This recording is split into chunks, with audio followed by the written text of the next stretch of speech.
It would not be appropriate if I am talking about trade and the knowledge-based opportunities if I don't refer to the exponential growth of electronic commerce. We have seen today opportunities that are multiplying every day for all countries, developed and developing, and in many instances, particularly for developing countries, in areas that were not subject to what we call trade before.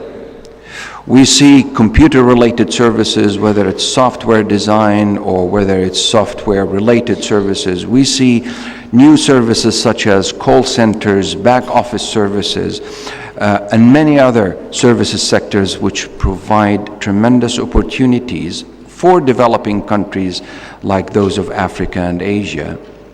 But those are opportunities that depend primarily on knowledge.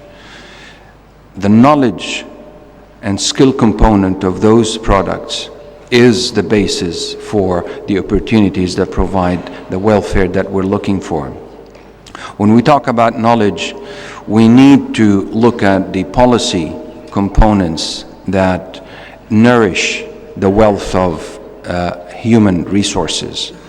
Whether it's education, whether it's training, whether it is the different regulatory and policy frameworks that develop a human resource base, these are the things that governments should look at this point.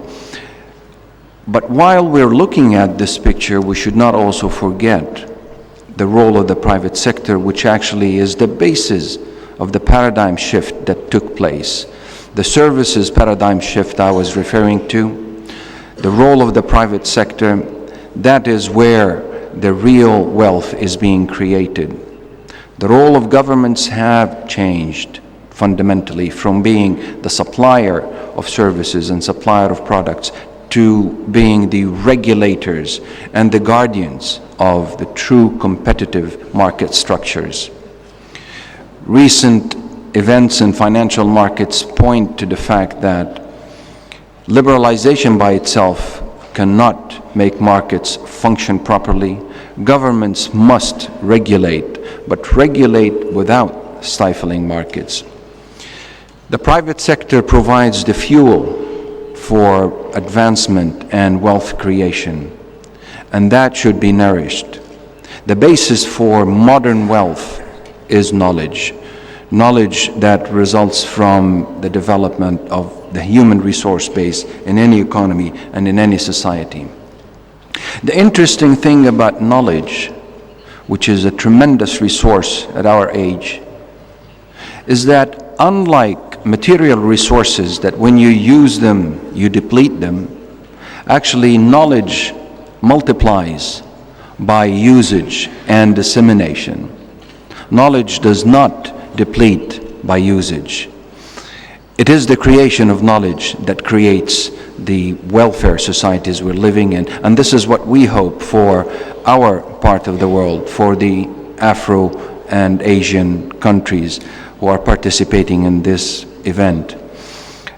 I would extend the wishes of success on behalf of our Director General, Mr. Pascal Lamy, and I'm sure that over today and tomorrow we will have tremendous contributions by the long list of distinguished speakers, and I look forward very much to participating in those discussions. Thank you. Thank you.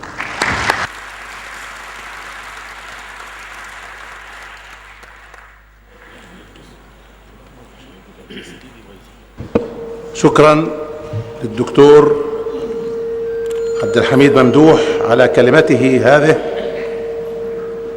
وبهذه المناسبة أنتقل إلى منظمة تضامن الشعوب الأفريقية الآسيوية التي أعتز الآن أن أعمل به وفيه، لكنني تابعت نضال قادتها فهم فخر لنا. وفخر لكل شعوب أفريقيا وآسيا. باتريس لومومبا، سامورا ماشيل، جوليوس نيريري، الرئيس جمال عبد الناصر،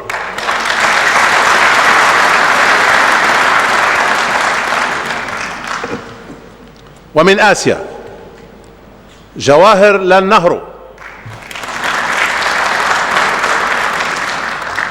الرئيس أحمد سوكارنو، الرئيس شون لاي،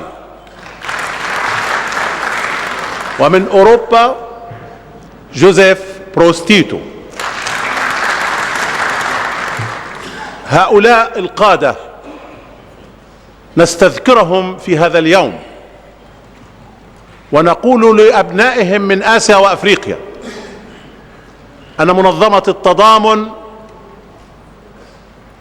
مع الاقتصاد العظيم القدير الأستاذ طلال أبو-غزالة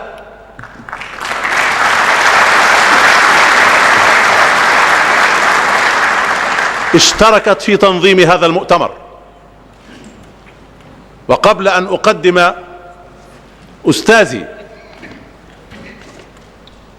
الأستاذ أحمد حمروش، لا بد أن أرحب بممثلي لجان التضامن الآسيوية الأفريقية، إذ حضر البروفيسور هروب عثمان، أستاذ بجامعة دار السلام بتنزانيا،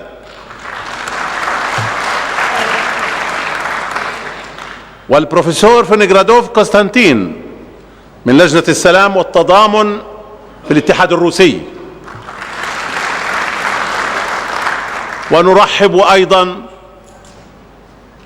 بهذا الأخ العزيز الذي نعتز بوجوده بيننا، الدكتور جمال نكرومة، وهو موجود بيننا هنا.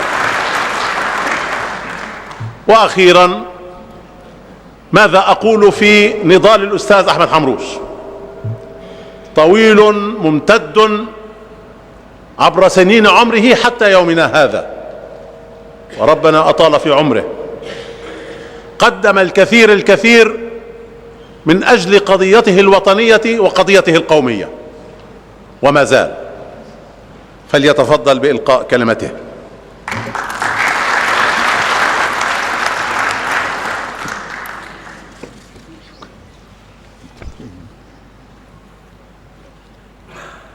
السيد الدكتور طارق كامل، ممثل السيد الدكتور أحمد نظيف رئيس مجلس الوزراء، السيد الدكتور بطرس غالي رئيس المجلس القومي لحقوق الإنسان،